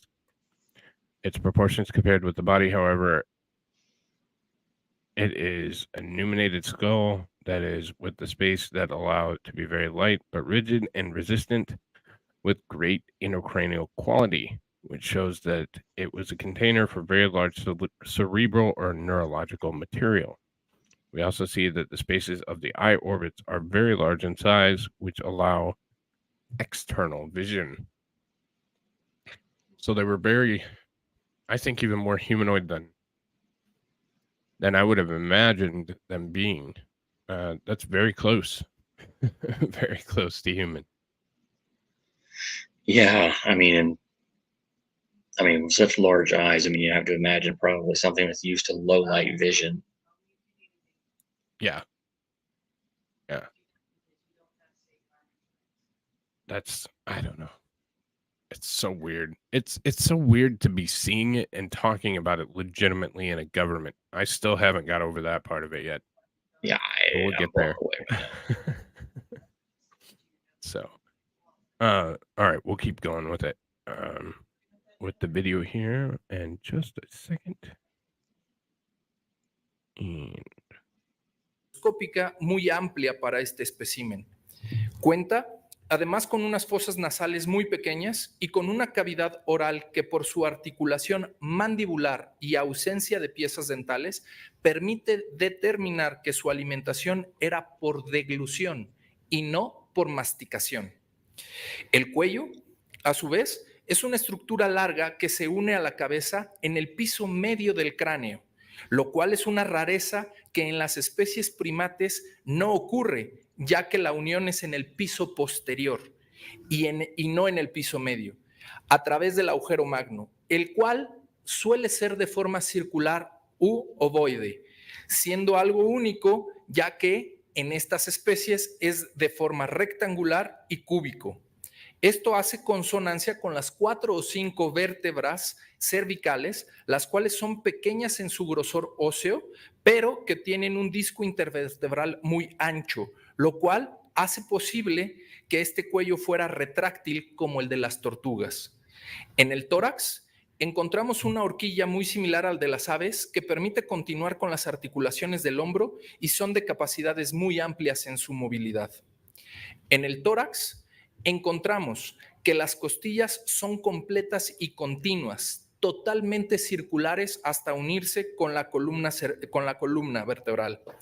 Tienen un espacio muy reducido entre ellas, siendo en número entre 14 a 16. En el abdomen podemos evidenciar la presencia de 3 huevos que... And another translation coming in. Yes, they actually a little bit back read. They showed the actual bodies. They have 2 of them on display. So they actually showed the legitimate bodies.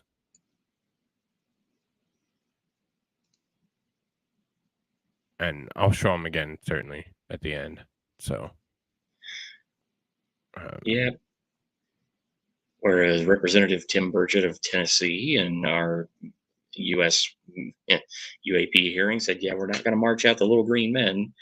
Apparently, Mexico just said, hold my beer, and then just wheeled out a couple of alien bodies. Like, I'm sorry. Is this real life? What is happening right now? I think that it is 2023, and it's just gonna be weird from this point forward.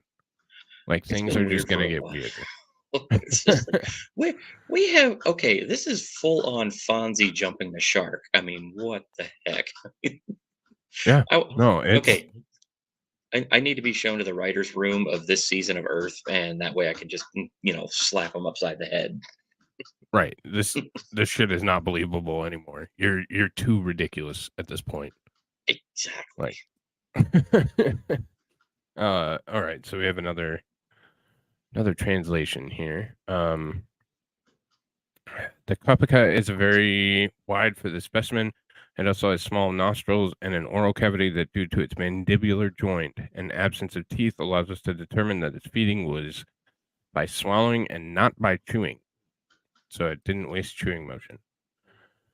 So it was vegan. Anyways, the neck in turn is a long structure which joins the head, the middle of the floor to the skull, which is a rarity that does not occur in primate species, since the union is in the posterior floor and not in the middle floor. Through the foramen magnum, which is usually circular or ovoid in shape, making something unique. Since in these species it's rectangular and cubic in shape, this is consistent with 4 or 5 cervical vertebrae, which are small in the bone thickness but have a very wide intervertebral disc, which makes it possible for this neck is retractable like that of turtles. Huh. In the thorax, we find a fork very similar to that of birds, which allows the shoulder joints to continue, and they have very wide capabilities in their mobility.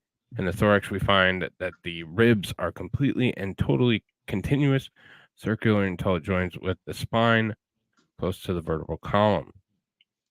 They have a very small space. Oh, sorry, go ahead. I was going to say, now the retractable neck thing and the weird way that the ribs look are starting to sound a little bit more understandable. Yeah.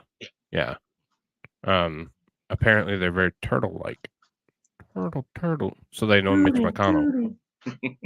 They have a very small space between them, being between 14 and 16 in number. In the abdomen, we have the presence of 3 eggs. 3 eggs. So 3 baby aliens. 3 demon babies. What the heck? That's odd. All right.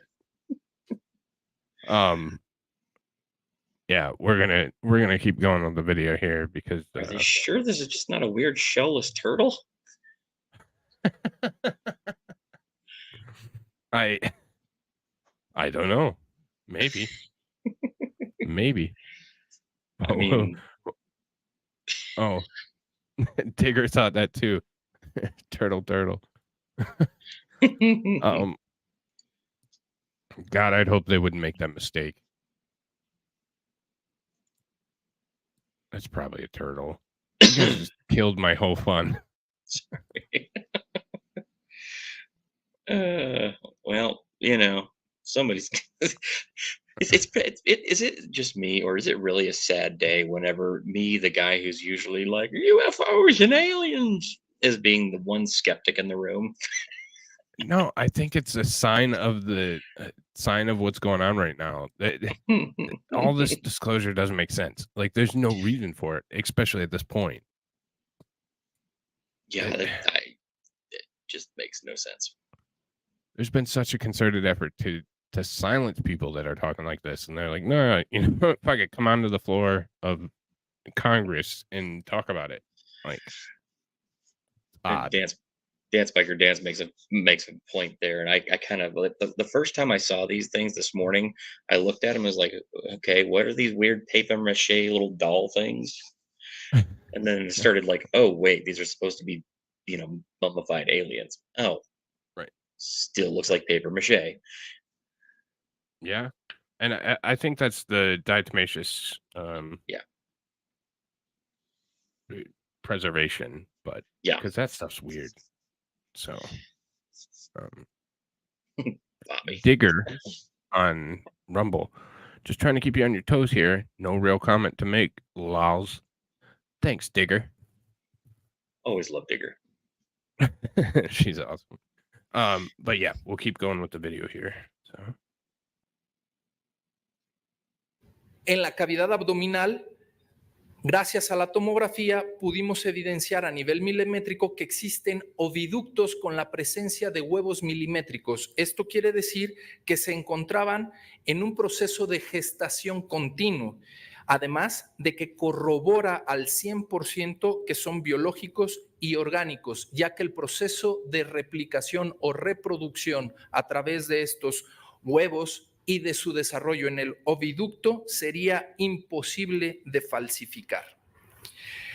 Podemos además observar, gracias a la tomografía, los trazos de músculos, tendones, ligamentos y vasos sanguíneos, así como posibles órganos u organelos que habrá que definir en estudios posteriores. Llegando a las extremidades, podemos señalar que hay una completa armonía y concordancia entre las articulaciones y el desgaste propio de la biomecánica del espécimen, las cuales terminan en manos y pies tridáctilos de 5 falanges. Esto les permitiría no ocupar el dedo pulgar como posición, sino ocupar sus 3 dedos en manera de envolvimiento para sujetar las cosas. He aquí una de las particularidades más sobresalientes y relevantes que no cuentan con huesos del carpo y del tarso. Las falanges son directas a los huesos del brazo y el antebrazo. Además de que terminan en una especie. Okay, I'm going to stop it real quick for the super chat from Fiery Red. Am I not turtly enough for the Turtle Club? Turtle. You're always turtly enough for me, Fiery. Thanks, buddy. I appreciate it. That looks like a stack. I think that might be one of the alleged eggs. Okay.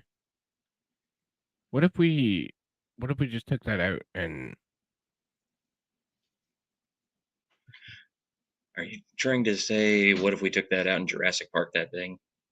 Yes.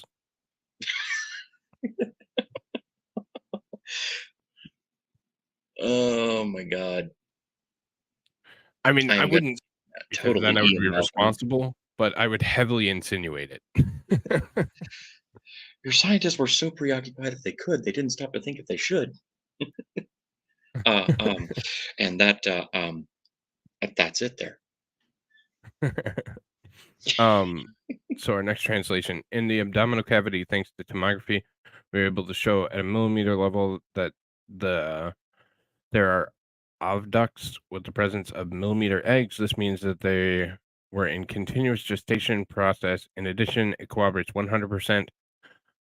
What are they, biological and organic, since the process of replication or reproduction through these eggs in their development and the oviduct would be impossible to falsify. Thanks to tomography, we can also observe traces of muscles, tendons, ligaments, blood vessels, as well as possible organs or organelles that will have to be defined in subsequent studies. That extremities we can point out that there is a complete harmony and agreement between the joints and the wear and tear of the biomechanics of the specimen, which end in hands and feet. Tridactylus with 5 phalanges. This would allow them to not occupy the thumb as position without occupying their 3 fingers by wrapping to hold on to things. And one of the most outstanding and relevant particularities that they do not have carpal and tarsal bones. The phalanges are direct to the bones of the arm and forearm, in addition to ending in one of a kind. All right. So we are going to continue with the video. So these are the babies, baby aliens, demon babies. I need that del clip. lecho unguial. Oh, shit. I didn't mean to do that. I need that clip. Herschel Walker said demon babies on the campaign trail. I gotta snatch that. Great clip. But yeah, we'll continue with the video here, and we'll start right now. Para la uña y que a observación de microscopios encontramos huellas digitales. Esto sería imposible de replicar. Estas huellas digitales son de particular interés, ya que la mayoría de los especímenes en este planeta tienen huellas onduladas o circulares, y las huellas digitales de estos especímenes son completamente rectas y lineales de forma horizontal. Otra particularidad es que algunos de estos cuerpos poseen implantes metálicos que se encuentran perfectamente adosados dentro de la piel y hacia la superficie, haciendo una fusión biofuncional muy impresionante. Estos implantes son la aleación de diversos metales, dentro de los cuales destaca el osmio y el cadmio, mismos que son ocupados actualmente para la telecomunicación satelital. Por último, señalaré que los análisis de ADN, después de haber sido comparados con más de 1 millón de especies registradas, encontramos que existe una diferencia significante entre lo conocido y estos cuerpos. Estos estudios se realizaron en diversas instituciones de alto nivel, tanto nacional como internacional, y los resultados dieron evidencia de que un 70% del material genético tiene coincidencia con lo conocido, pero hay una diferencia del 30%. ¿Cuál es la relevancia de esto? Pues que si el ser humano comparado con primates tiene una diferenciación menor al 5% y que comparado con bacterias tiene una diferenciación menor al 15%, esto indicaría que la diferencia... All right, we have more translation coming in soon. Here's again talking about the osmium and copper and the content and purities of both of those. I could tell that from my terrible translation skills, but here we go. For the nail in the microscope observations, we found fingerprints. This would be impossible to replicate. These fingerprints are of particular interest since most specimens on this planet have a wavy or circular fingerprints, and the fingerprints of these specimens are completely straight and linear horizontally. Another can't say that word, peculiarity is that some of these bodies have metal implants that are perfectly attached within the skin and towards the surface, making a very impressive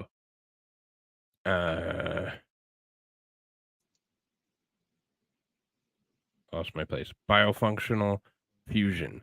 These implants are the alloy of various metals, among which are osmium and osmium standout cadmium, which is currently used for satellite communications. Finally, point out that DNA analysis, after having been compared to 100,000 registered species, found that there is a significant difference between what is known and what is in these bodies. These studies were carried out in various institutions of high level, both nationally and internationally, and the results gave evidence that 70% of the genetic material coincides with what is known, but there is a difference of 30%.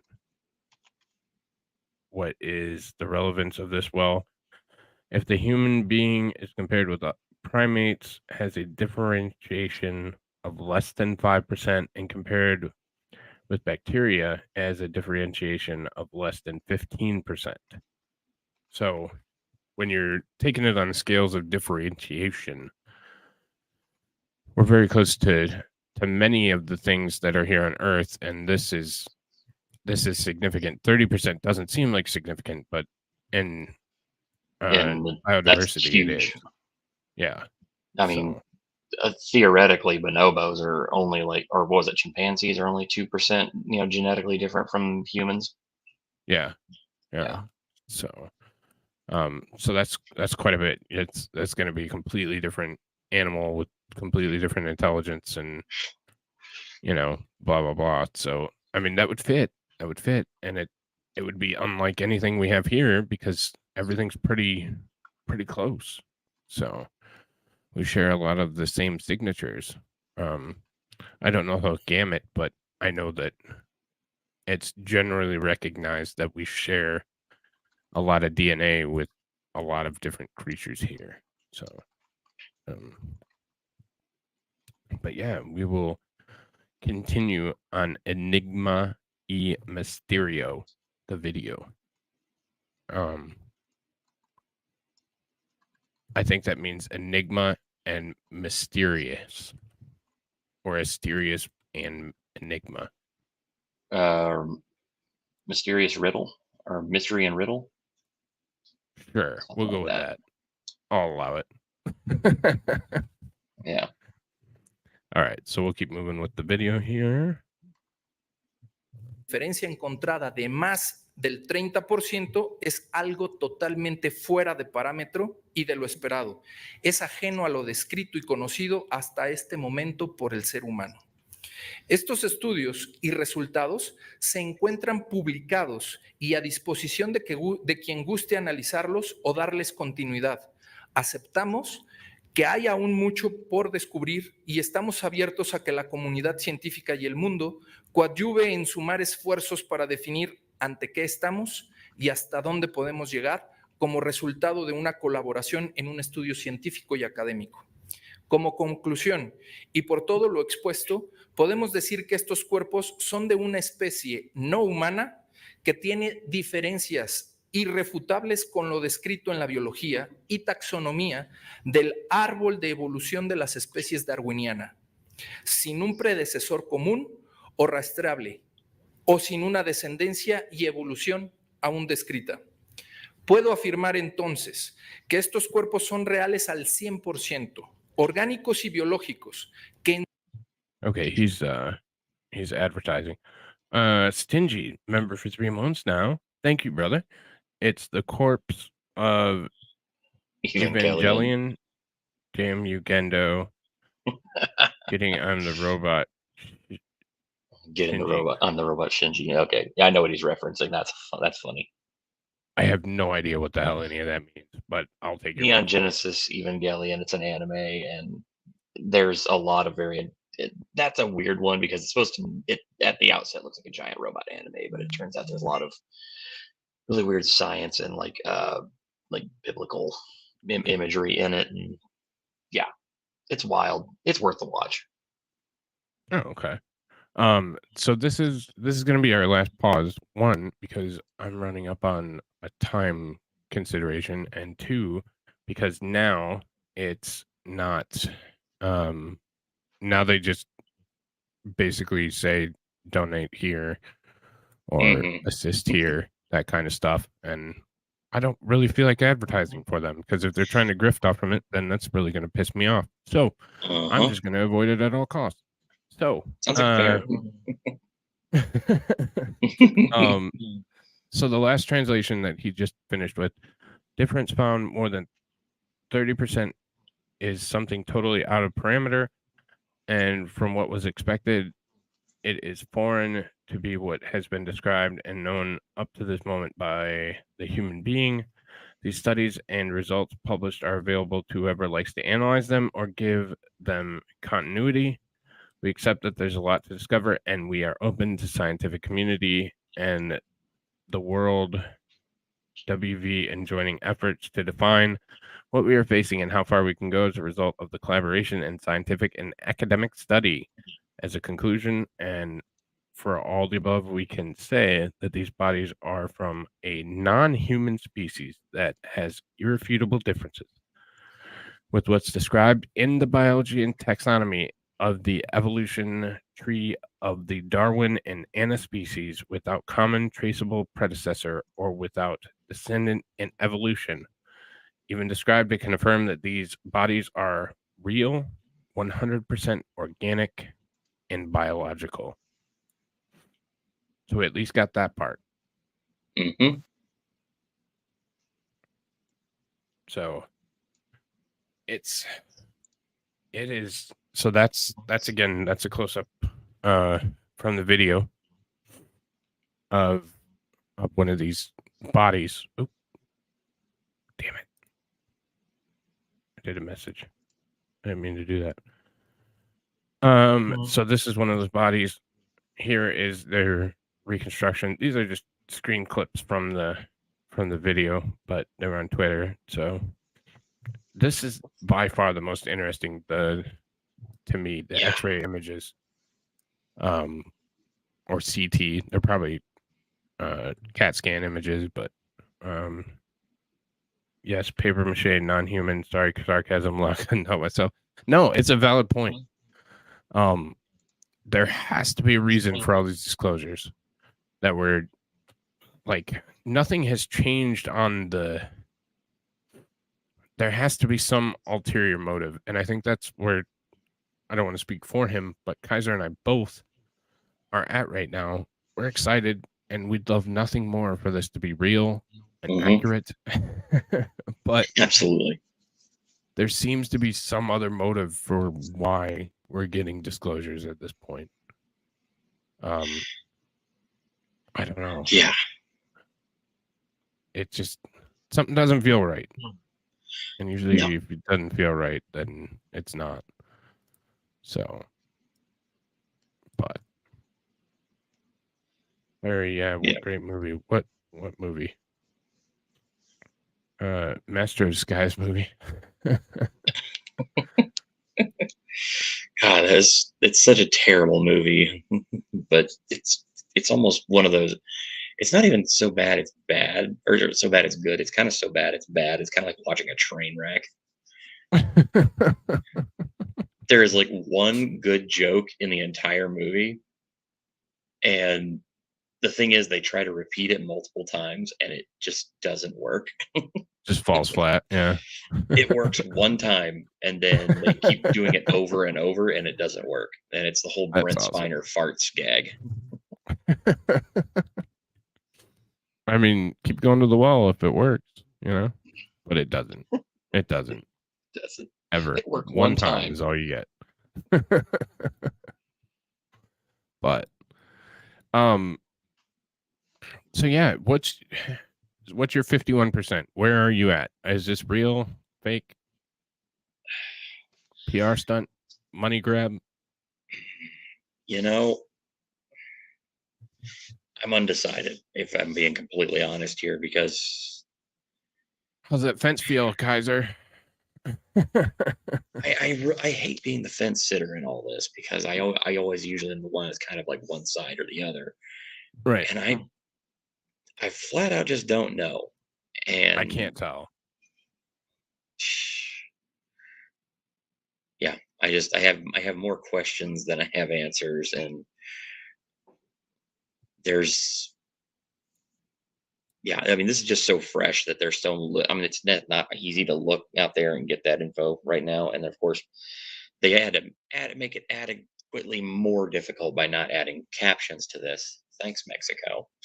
Right. So it's like, well, what else am I going to do now? I mean, like, how am I going to figure this one out? I mean, the only other thing I can find is like, there are a couple of other streamers that have translated it, but the problem is that obviously we can't or don't want to stream snipe them or anything like that, or use their content without the permission. So there's there's ethical considerations there. And it's like, damn, I really would love to be able to watch this like translated or something like that. It's like, give me a friggin' Babel fish or something. Right. Well, it should. You should start getting closed captions on things at some point. It just probably hasn't processed yet because it just finished this morning. And usually it takes a while. Yeah, I kind of want to I want to cover this one. Yeah, I probably still will, but at the same time, I'm like, man, I really want to wait for the captions, and I want to wait for a time when I can actually sit down, watch this entirely through, and kind of evaluate it. Yeah, no, I get it. I just wanted to get it out because I was so blown away when I saw it. I had a full day of work and I said to hell with it. But I was in the middle of 4 writing tonight. years. I was in the middle of doing research for tonight's live stream, and then this came up, and I'm like, well, that going is right in the trash. Yeah, it's crazy. It's crazy, and it just keeps getting weirder. And I don't know. I'm ready to get off this planet. Like, I had my ride. It was fun. Let's move on. Because this place is getting odd in so many ways. But yeah. I put up a poll for chat if you want to throw in your vote real quick. Already did. Real. Oh, did you? Yeah. Real money grab or Mexican government hoax, I believe, was the options. I'm glad I can't answer my own polls because I don't know. I think that my own choice there, kind of reflects my indecision on this particular topic, which is that whether it's a hoax or whether it's real, either way, it's a damn good PR move.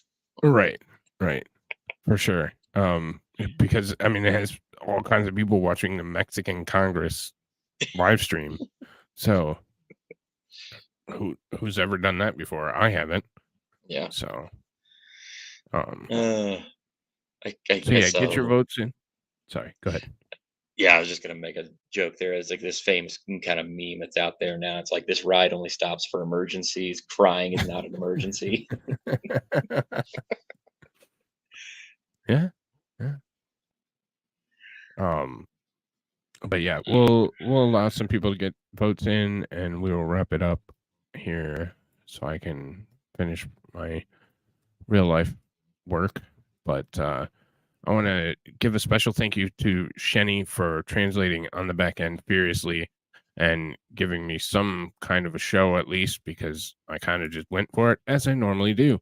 And people came through and helped me, and I am very grateful. Please give Shenny a thank you on your way out by hitting that like button. See how I did that?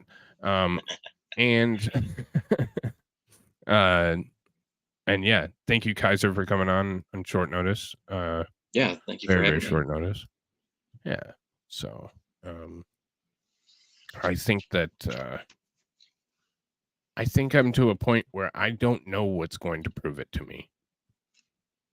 Like, I think the goalposts have moved because we're already past. At first, I was like, just show me an alien body. I'd be cool with it. Well, Mexico I don't said, know if "Hold that's my beer." sufficient. I don't know if that's sufficient anymore, because now I'm like, I wonder if I believe this. So, yeah, I don't know. There's plenty more to suss out. I think it's one of those where if you're gonna talk like you just need to see an alien body, I mean, you need to pretty much have a situation like the movie Stand By Me. Yeah. Yep. I just want to lick it. If I lick it once, then I'll know. For sure. Well, if you know anything about the Virginia, alleged crash, and say that might be detrimental.